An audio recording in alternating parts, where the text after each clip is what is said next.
بسم اللہ الرحمن الرحیم۔ السلام علیکم۔ ڈاکٹر عامر لیاقت حسین، جن کو ہم سب عامر لیاقت کے نام سے جانتے ہیں، ان کی تاریخ پیدائش 5 جولائی 1971 ہے۔ یہ کراچی میں پیدا ہوئے اور ان کے باپ دادا کا تعلق بھی کراچی سے تھا۔ عامر لیاقت نے اسلامک اسٹڈیز میں پی ایچ ڈی کر رکھی تھی۔ کراچی میں ہی ساری زندگی رہے، ان کی فیملی بھی کراچی میں ہی رہتی ہے۔ انہوں نے اپنے سیاسی کریئر کا آغاز بھی کراچی سے ہی کیا تھا۔ عامر لیاقت نہ صرف ایک سیاستدان بلکہ ایک اسلامی اسکالر، ٹی وی ہوسٹ اور نعت خواں کے طور پر بھی منظر پر آئے تھے۔ ان کی شخصیت میں الگ ہی تاثیر تھی کہ جہاں بھی جاتے ساری محفل لوٹ لیتے تھے۔ جیسے کہا جاتا ہے کہ کچھ لوگ محفل میں بیٹھتے ہیں تو ساری محفل کی توجہ کو اپنی طرف کر لیتے ہیں، یہ بھی انہی لوگوں میں سے ایک تھے۔ عامر لیاقت کو کچھ سال پہلے دنیا کے 500 بااثر مسلمانوں کی لسٹ میں بھی شامل کیا گیا تھا، اور یہ سب ان کی محنت کی وجہ سے ہوا کہ جس طرح سے انہوں نے اپنا نام بنایا، بچہ بچہ ان کو جانتا تھا۔ ان کے نام کے بارے میں سوچ کر فوراً ان کی شخصیت اور ان کا کام آنکھوں کے سامنے آ جاتا تھا۔ وہ رمضان کے مہینے میں ایک رمضان ٹرانسمیشن بھی چلایا کرتے تھے، اور اب تو رمضان ان کے بغیر ادھورا سا محسوس ہوتا تھا، کیونکہ اس ٹرانسمیشن میں وہ کافی نیکی کا کام کیا کرتے تھے، بچھڑے ہوئے بچوں کو ان کے ماں باپ سے ملانا، دیگر ایسے کام۔ ان کا کہنا تھا کہ میں نے 54 بچوں کو ان کے ماں باپ سے ملایا جو کہ اپنے ماں باپ سے بچھڑے ہوئے تھے۔ 7 سے 8 لوگوں کے انہوں نے ہاتھ اور پاؤں لگوائے جو کسی حادثے میں ٹوٹ چکے تھے۔ اس کے علاوہ ایک لڑکی گیتا کے بارے میں سب جانتے ہیں جو یہاں پر رہ گئی تھی، لیکن اس کا تعلق انڈیا سے تھا۔ اس کو انڈیا بھجوانے میں بھی عامر لیاقت نے ایک اہم کردار ادا کیا تھا، اور وہ اپنے ماں باپ سے مل کر آج ہنسی خوشی وہاں پر رہ رہی ہوگی۔ عامر لیاقت کے اپنے بھی 2 بچے ہیں، جن میں ان کی ایک بیٹی جس کا نام دعا عامر ہے اور ایک بیٹا جس کا نام انہوں نے احمد عامر رکھا ہے۔ ان کی زندگی میں سب کچھ ٹھیک جا رہا تھا، لوگ ان کی عزت کرتے تھے، وہ اچھے طریقے سے سب کے ساتھ رہتے تھے، اپنا روزگار کما رہے تھے۔ پاکستان میں ان کی بہت زیادہ عزت تھی، لوگ ان کو جانتے بھی تھے۔ ان کی ایک بیوی بھی تھی جس کا نام بشرا عامر ہے، جو آج بھی ان کی بیوی ہے، اور یہ دونوں بچے انہی کے ہیں۔ لیکن اس کے بعد عامر لیاقت جب اپنے زوال کی طرف جانے لگے تو وہ کچھ اس طرح سے شروع ہوا کہ انہوں نے ایک ماڈل جس کا نام طوبیٰ تھا، اس کے ساتھ شادی کر لی۔ یہ خبر لوگوں نے بہت مزے لے لے کر سنی اور بہت زیادہ انجوائے کیا۔ دونوں کو لوگ مختلف شوز میں بلانے لگے اور ان سے پوچھنے لگے کہ آپ کس طرح ملے تھے، شادی کا فیصلہ کیسے کیا، اب کس طرح ساتھ رہے ہیں، اور اس طرح کی باتیں، کیونکہ لوگوں کو تو نئی نئی خبریں بہت اچھی لگتی ہیں۔ لیکن دراصل یہیں سے عامر لیاقت اپنے زوال کی طرف جا رہے تھے، پر ان کو یہ سمجھ نہیں آ رہا تھا۔ اس کے علاوہ ان کی کچھ ویڈیوز بھی وائرل ہوئی تھیں جس میں وہ آف کیمرہ مین اور دوسرے لوگوں سے عجیب طریقے سے باتیں کر رہے تھے۔ اس ویڈیو کے سامنے آتے ہی ان کے اوپر ڈبل فیس ہونے کا ٹھپا لگ گیا تھا کہ ان کی دنیا کے سامنے کوئی اور شخصیت ہے اور اصل میں کوئی اور شخصیت ہے، کیونکہ وہ گالم گلوچ کے لہجے میں بات کر رہے تھے، اور لوگوں کا کہنا تھا کہ ہمیں اسلام سکھاتے پھرتے ہیں اور خود کس انداز میں بات کر رہے ہیں۔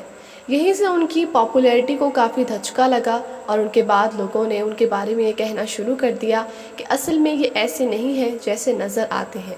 لیکن ان کا انداز بیاں، جو کہ بے شک بناوٹی ہی کیوں نہ ہو، لیکن بہت بااثر تھا۔ ان کا بات کرنے کا طریقہ دلنشین تھا، جب بولتے تھے تو پتہ چلتا تھا کہ کوئی پڑھا لکھا انسان بات کر رہا ہے۔ اسلام کے موضوع پر ان کو بہت زیادہ علم حاصل تھا۔ انہوں نے اپنے پروگرام میں ایک سیگمنٹ بھی رکھا ہوا تھا جس میں وہ اسلامی مسائل پر بات کیا کرتے تھے۔ یہاں تک بھی ان کی زندگی ٹھیک جا رہی تھی، کیونکہ ہمارے معاشرے میں دوسری شادی کرنا گناہ نہیں ہے۔ بے شک ایک مرد 4 شادیاں کر سکتا ہے۔ یہاں پر لوگوں نے ان پر تھوڑی بہت تنقید کرنا شروع کی کہ اپنی بیوی کو جگہ جگہ شوز میں لے کر جا رہے ہیں، جبکہ دوسری طرف پردے پر بھی بات کرتے ہیں۔ لیکن طوبیٰ عامر نے اچانک ہی عامر لیاقت سے علیحدگی اختیار کر لی۔ ان دونوں کے الگ ہونے کی خبر ظاہر ہے تمام لوگوں کے لیے کافی چونکا دینے والی تھی، لیکن پھر بھی اس بات پر اتنا بڑا تماشا نہیں بنا۔ طوبیٰ عامر علیحدہ ہو گئی، اور عامر لیاقت نے بھی اس بارے میں یہی کہا کہ میرے ساتھ رہنا نہیں چاہتی، اسی لیے الگ ہو گئی ہیں۔ اس حوالے سے تھوڑی بہت باتیں منظر پر آئیں تو ضرور تھیں، لیکن وہ بالکل ہی جھوٹ کا پلندہ تھی، اس لیے کسی کو بھی سمجھ نہیں آئی۔ عامر لیاقت اپنے کام میں مصروف رہے۔ ہمارے ملک میں ایک چھوٹا سا مسئلہ یہ بھی ہے کہ جب کوئی مشہور ہو جاتا ہے تو پھر ہم اس کے ہر معاملے میں بولتے ہیں۔ اس کے ساتھ اگر کوئی ایسی بات ہوتی ہے جو کہ اس معاشرے میں نارمل ہے تو اس کی بھی خبر بنا دی جاتی ہے۔ عامر لیاقت کے ساتھ بھی یہی ہو رہا تھا، اور ان کو شاید اس بات کا پتہ نہیں چل رہا تھا کہ میڈیا ان کی ہر بات کو کہاں لے جا رہا ہے۔ لوگ تو مزے لے رہے ہیں پر وہ برباد ہو رہے تھے۔ اس کے بعد عامر لیاقت نے ایک دانیہ شاہ نامی لڑکی سے نکاح کر لیا۔ یہ خبر بھی اس طرح پھیلی کہ لوگ حیران رہ گئے۔ کچھ لوگ خوش ہو رہے تھے، مبارکباد دے رہے تھے، لیکن کچھ لوگ حیران ہو رہے تھے کہ اچانک یہ تیسری شادی کر لی، وہ بھی اپنے سے اتنی کم عمر لڑکی سے جو بہت زیادہ خوبصورت تھی۔ اس لڑکی کے ساتھ عامر لیاقت کے 4 مہینے بہت اچھے گزر گئے، اور اس کے بعد اس لڑکی نے اچانک ہی ان پر الزامات لگانے شروع کر دیے۔ عامر لیاقت کی پہلی بیوی الگ گھر میں ہی رہتی تھیں اپنے دونوں بچوں کے ساتھ۔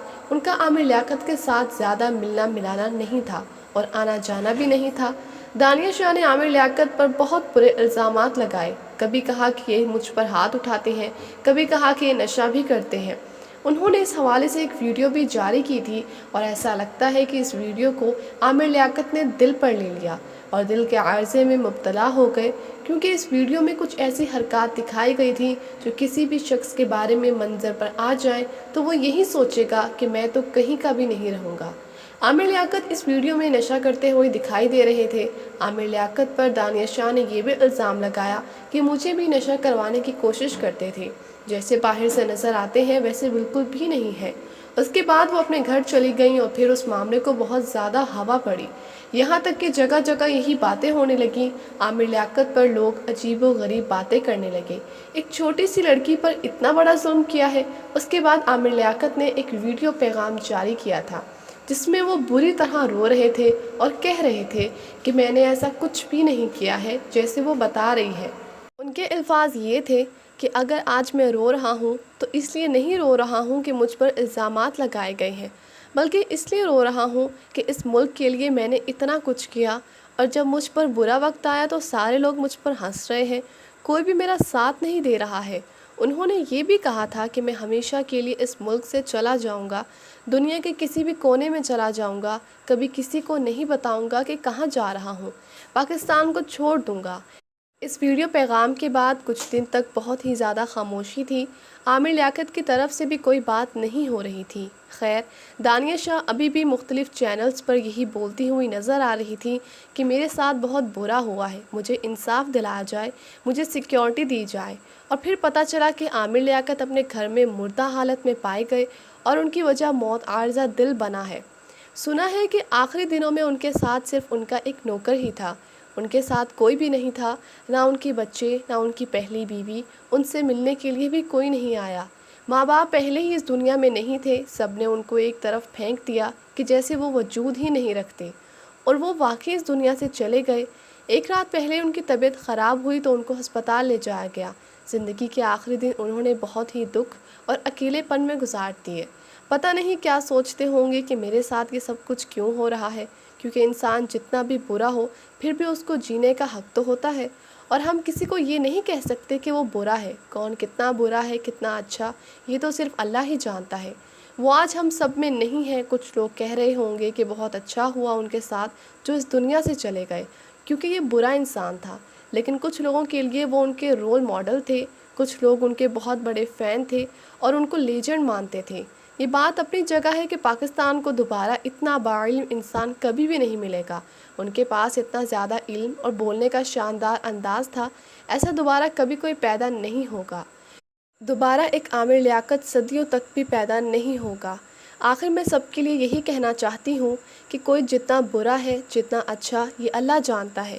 کسی کو یہ محسوس نہیں کروائیں کہ وہ کتنا برا ہے، کتنا ہو سکتا ہے آپ اس سے زیادہ برے ہوں۔ ایک دفعہ ایک بزرگ نے دیوار پر ایک سفید کاغذ لگایا اور اس پر ایک چھوٹا سا نشان لگا دیا۔ سب سے پوچھا کہ آپ کو کیا نظر آ رہا ہے؟ تو لوگوں نے کہا کہ کالا نشان نظر آ رہا ہے۔ اس بزرگ نے کہا کہ اتنا بڑا سفید کاغذ نظر نہیں آ رہا، ایک چھوٹا سا کالا نشان سب کو نظر آ گیا۔ لوگوں کی اچھائیاں یاد رکھنی چاہیے، برائیاں نہیں۔ غلطی سب لوگ کرتے ہیں، انسان خطا کا پتلا ہے اور غلطی کسی سے بھی ہو جاتی ہے، لیکن کسی کی غلطی کو اس کا گناہ نہیں بنانا چاہیے۔ سکے کے دو پہلو ہوتے ہیں، ایک طرفہ بیان سن کر کسی کو مجرم ثابت نہیں کر دینا چاہیے۔ عامر لیاقت اب ہمارے ساتھ نہیں ہے، اب ان کے ساتھ انصاف اللہ تعالیٰ کریں گے۔ وہ اچھے انسان تھے یا برے یہ اللہ ہی بہتر جانتا ہے، لیکن ہم ان کے لیے دعائے مغفرت کرتے ہیں تاکہ ان کی آگے کی راہ آسان ہو اور جو ان کے ساتھ ہوا وہ کسی اور کے ساتھ نہ ہو۔